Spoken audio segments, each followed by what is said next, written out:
Ever since Season 1 was released, we've seen a rise in the triple support composition, absolutely wreaking havoc in ranked.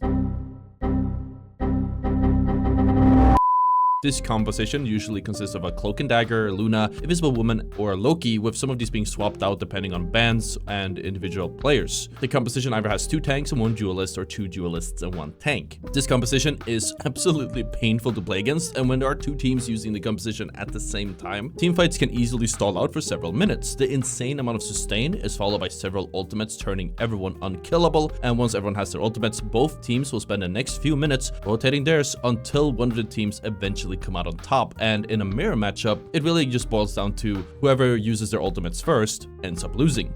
I mean, if you have a team with a Luna, Loki, and Invisible Woman, then you can rotate the ultimates and effectively have your team be invincible for a total of 32 seconds. And that's not even bringing Cloak and Dagger into the equation with a way longer ultimate than Invisible Woman's. The charge is so fast that I wouldn't be surprised if some Cloak and Dagger goats can get another ultimate up before the full rotation has ended in the first place. And it also doesn't keep in mind that Loki has runes that turns anyone invincible as well. Nothing dies in this meta, and it feels so bad to play against. But the thing is, the triple support compositions are really only perceived as a problem in ranked, but as soon as you take a look at stats, you can see that triple support compositions has less of a 50% win rate. And when you look at what professional teams are doing, you can instantly tell that none of them are actually playing it. So what is going on? Triple support is a very strong composition that absolutely destroys in ranked, that I would imagine quick play, because most people in ranked, even all the way up to Celestial, Eternity, and sometimes even one above all, don't really play the game properly, and the composition completely exposes these flaws for what they are. Generally speaking, I'd say it exposes weak duelist players, and if not weak players, then weak duelist picks. The composition thrives the longer a fight goes on for, since all loose incoming damage instantly gets healed up and converted into ultimates. All of the duelist ultimates are instantly countered by the numerous support ultimates, and the non-triple support team can never make that opening to actually get some ground in the game. So that means that while triple support is very annoying to deal with and pretty unkillable, that doesn't mean that it's completely unbeatable. When you're playing triple support, then this means that you're either giving up a lot of damage or sustainability with shields you might really need to actually pull this composition off. Additionally, during this 32-second window of invincibility, where the triple supports are rotating their ultimates, in addition to nothing dying, this also means that the enemy team will be able to farm their ultimates at a record pace, especially the ones with huge amounts of effects or splash damage, on account of the enemy teams being pretty reckless with shielding or staying behind cover on account of being, well, unkillable, which turns them into a ult battery. These 2 flaws might seem a bit minor, but are actually the exact flaws that we need to abuse if we want to beat this composition. So let's tackle them one at a time. First, the lack of outgoing damage or sustain and peel is a pretty overlooked flaw with the triple support composition. You are literally missing an entire duelist who should be able to output around 10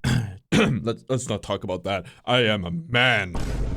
I am a big man. 10, 20, or 40,000 damage per game, so you can heal your own teammates instead. Or you're missing a vanguard with shields and various types of crowd control to stop the enemies from absolutely destroying your backline. In a long, brawly, or unfocused fight, then it's not gonna matter. And if the duelists that are facing a triple support team are wasting all of their focus and resources, padding their own damage stats against that one tank that's standing in their way while it keeps getting healed up, then the effective outgoing damage ends up being the same for both of the teams, despite one of them literally being down a damage healer or a tank. They cancel each other out. And when the duelists finally do get their ultimates, it's not gonna matter because the supports just rotate their free ultimates and end up winning. In the same vein, if the damage dealers trying to deal with the triple support team are focusing the backline but don't do enough damage either because of their mechanical skill or because their picks just don't have that much burst damage, then the triple supports just heal each other up and more or less end up ignoring the duelist. And this is the pain point you need to put pressure on if you want to beat the composition in most fights. While a Loki or Cloak and Dagger or a Luna can heal up a lot without their ultimates,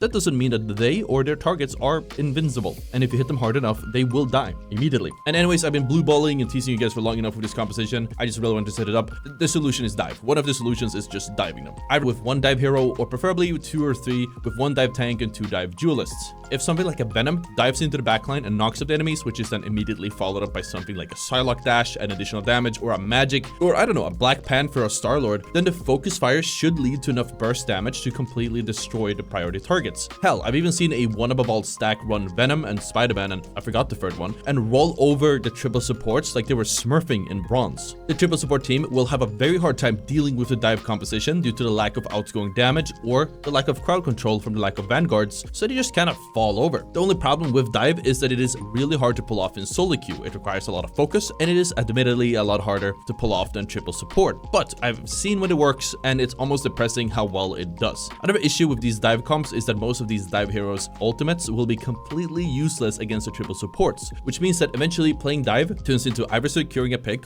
or just putting enough pressure where you're forcing support ultimates, and then you just end up kiting back before you can re-engage once the ultimates are over. Heroes like Thor also does a pretty good job countering these compositions, since the triple support compositions lack that sustain or damage. They will rarely be able to deal with 4 who can deal enough damage through the healing or displace the backline enough to open up opportunities for his team. Not to mention that his ultimate, that many considered a bit of a meme, deals enough damage to potentially secure kills through these massive healing ultimates, assuming there is some additional damage from your team at the same time. When solo queuing, depending on your rank and your skill level, you could probably get away with running a flanker like Psylocke or Magic and trying to take care of the supports on your own, but the results might be a bit mixed, so another safer choice would be looking into high burst damage heroes over a distance. Now, both Black Widow and Hawkeye have a very low win rates, and honestly they're pretty hard to play, but with an exception to the dive duelists I mentioned previously, these are probably the perfect examples of burst damage, especially over those longer ranges. And if you have a Mantis damage boosting Black Widow, then she has a hit scan headshot that will one-shot any strategist in the game, and Hawkeye on his own, even though he was nerfed, can easily land several one-shot hits in a row as well. Getting into position and getting the angle and the value out of these picks can be very difficult, but I have seen it work, especially when you remember that the triple support team generally will be lacking the manpower to send someone after them. So if Hawkeye or Black Widow have a great position, then they might be able to take the supports out one by one, which is enough for the rest of the team to push in and actually close out the game. I don't want to be the one who goes on record and says, you guys should really play Black Widow and Hawkeye, who has a 40% win rate, and then nobody would ever trust me to give advice again. But it can be a last resort fix if you need a quick pick to open up the game, especially in the lower ranks where people have really bad positioning and awareness and are more likely to give you free angles and shots. I also want to give a quick shout out to Winter Soldier here. He is a great hero in general, and I've found that he is absolutely instrumental in making something happen against triple support, especially when they have a Loki. The hook into full combo can be enough to yoink a support in and dash them into my team, or at the very least pull a Vanguard or Duelist out of the support's line of sight so my teammates can help with melting them. And the ultimate, while it does get countered by practically every support ultimate, still procs off Loki's clones, meaning I can use the Winter Soldier ult on a Loki clone, which usually forces the enemy team to use the support ult early, and then I just wait before I finish the clone off at the end of the ultimate to proc it again, or chain it into another Loki clone while I am waiting for things to open up, while I still have my ultimate active and ready to slam down. Additionally, since marked enemies instantly died if they drop under a certain amount of health, that means that you basically lower their total health by a considerable amount, and this also means that using Winter Soldier's ultimate through something like a Luna ultimate might be worth it depending on your team composition, because you might have enough burst damage from the rest of your team to kill enemies that would have survived otherwise. Not to mention that the splash damage from most of his abilities farms his ultimate up super fast if used into a chain ulting triple support team. So if played right, you can use it almost non-stop. Wolverine can also be a good pick here, not because of dive necessarily, but if the triple support team only has one tank, then he can simply yoink the tanks out of position and into his own team, and if it is out of the healer's line of sight, then the tank becomes a free kill. His ultimate also deals a great amount of damage, which might be enough to kill one or all the supports in one go. The second counter to triple support might be the easier counter, which maybe I should have led with, but that being said, I still want to mention diving and burst damage because it is very viable. It would be a shame to only provide one option. The second flaw and consequently counter to the triple support composition is the fact that since the triple supports are spamming invincibility, this means that the enemy team will be able to farm a ton of ults off of the enemies as they push up. For most of the heroes and most of the ultimates in the game, this might not make much of a difference. For example, Psylocke would do nothing. But any heroes with area of effect or splash damage and a very high damage ultimate should be frothing at their mouths just hearing about it. For tanks, the most well-known counterpick this patch is Magneto. Magneto has been seeing a lot of attention this patch, which I love to see, as he can charge up a meatball and soak up damage and then eventually throw that massive meatball onto a squishy target to one-shot them. The meatball will do 300 damage after some initial charging. For example, when it is at 25% of the animation with 50 charge, when it has half of the animation with 34 charge, when it is at 75% of the animation with 17 charge, or well, if it is fully charged, which is enough to one-shot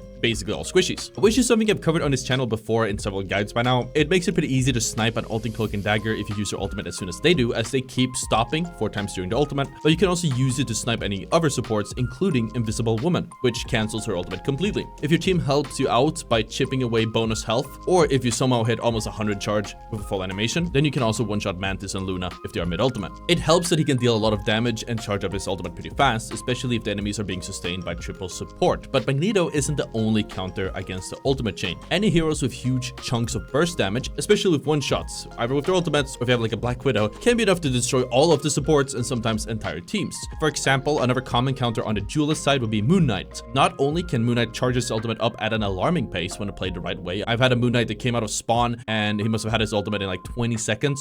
Whether there is an ultimate or not, he deals a ton of damage thanks to the onks and the way the damage bounces between enemies, and his ultimate deals so much damage that it will destroy anyone inside of it, especially this patch because for some reason the ultimate deals twice the amount of damage. Groot is a great hero to combine it with, since the Groot ultimate will keep the enemies in place and then the Moon Knight ultimate will completely destroy them. If you hit everyone with this combo, then there isn't really anything they can do to survive it, no matter how many supports they have or support that are up. Another great pick, especially if the triple support team are playing some type of flankers or diver, could be Namor. Namor deals a ton of damage, he doesn't have to reload, and he has some pretty decent self-sustain and movement, and his turrets really help with dealing with flankers that might be hard to hit, but most importantly, his massive whale stops enemies inside of it from moving. It stuns anyone caught within a ring when the whale lands, and it deals 500 damage to anyone inside the middle ring, which is enough to one-shot almost all heroes in the game, and if you deal a little bit of damage to Luna, she will also die mid-ultimate. It doesn't matter how much healing you have if you get hit by a full damage whale, because the burst just takes you out. This too can be combined with something like a Groot ultimate, but can also be used on its own on the back line or on priority targets to get picks that you need to win the fight. Iron Man also has an incredibly strong ultimate that deals 1,000 damage to enemies caught within the blast, and not to mention he can farm his ultimate incredibly fast against triple supports, normal sustain, as well as during the ultimates. But he is a bit weird to play this patch and doesn't really have enough damage without a Hulk on his team, but depending on the map, you can actually see surprisingly good results from using his ultimate as well. And these ultimates are all great on their own, and the one-shot potential helps you actually deal enough damage to secure kills through these triple support ultimates. But one underappreciated value from these ultimates is that for as long as the triple support ultimates are active, then the enemy team is very likely to be bunched together, meaning hitting these huge damage ultimates is a lot easier than it would be otherwise. Awesome, right? Overall though, I despise this meta, and I said it would be a problem when season 1 dropped. I am hoping for some tweaks for the upcoming mid-season patches, because once triple support is a problem in the lower ranks, then we have another GOATs situation on our hands, and if it isn't addressed, then it might actually straight up kill the game or the community, because man, it is not fun to deal with. Hopefully these counters will help you guys out, and if it did, make sure to let me know in the comments. If you guys found value from this video, make sure you subscribe and check out the video on the screen to get even better. Thank you so much for watching, and I'll see you all next time. Peace out.